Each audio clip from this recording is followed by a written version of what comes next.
Alright guys, this is Richard from Atomic Fabrication and Performance, and I am going to talk about my coilover brackets for the GMT 900 two-wheel drive and four-wheel drive trucks.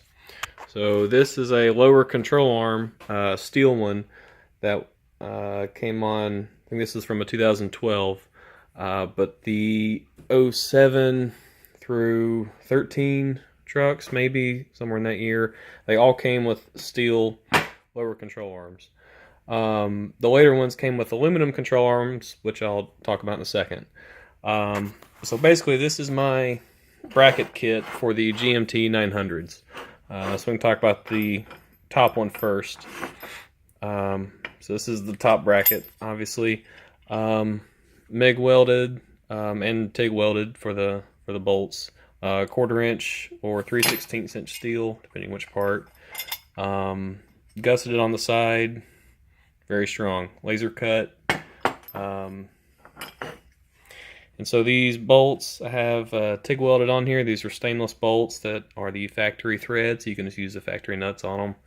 I don't have a cut-off shock pocket here, but it's pretty self-explanatory, right? So you just fit it up in there and put the nuts on the top, and this is the side business end you have to work with.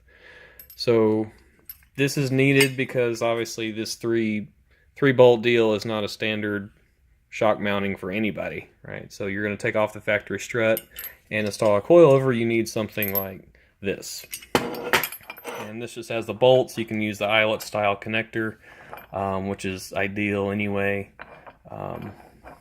And so that makes it real easy. And so on the bottom, this is my bottom bracket. This is 1/4 inch thick, laser cut steel, MIG welded again. This bottom hole, I just added that on there if you want to use like limiting straps or something. You probably won't need it, but it's there in case you want it. So you can kind of see how it's made.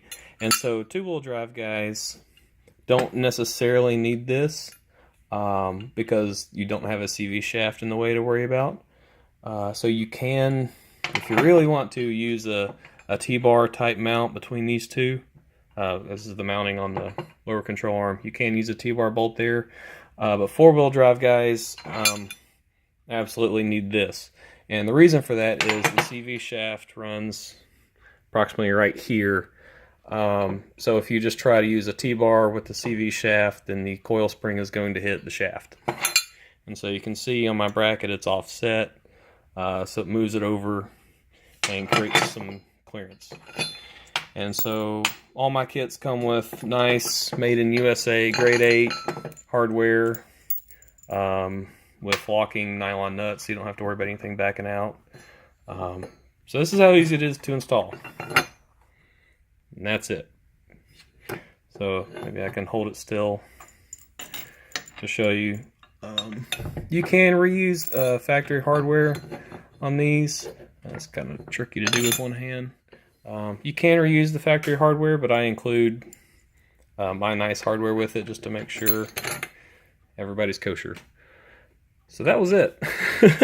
And so on the bottom, obviously you just take the install the shock, put that on there, and install the washers and nuts, and so you end up with it's hard to get in the picture with something like this, right?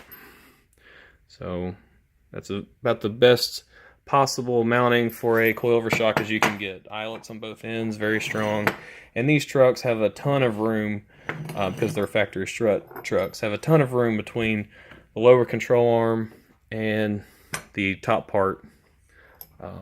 So you can get a super long shock in there if you want to. And so yeah, so that's about it. Like I said, the aluminum control arms are a little bit different. These are for steel, these particular brackets, but moving towards a design that they work for both. The difference is the aluminum ones, this part right here, I have the bracket on, but this part right here is a little bit thicker. So if you try to put a steel bracket on there, it won't fit because it's not the right size. But like I said, I have a new design that works for both, so that's not an issue.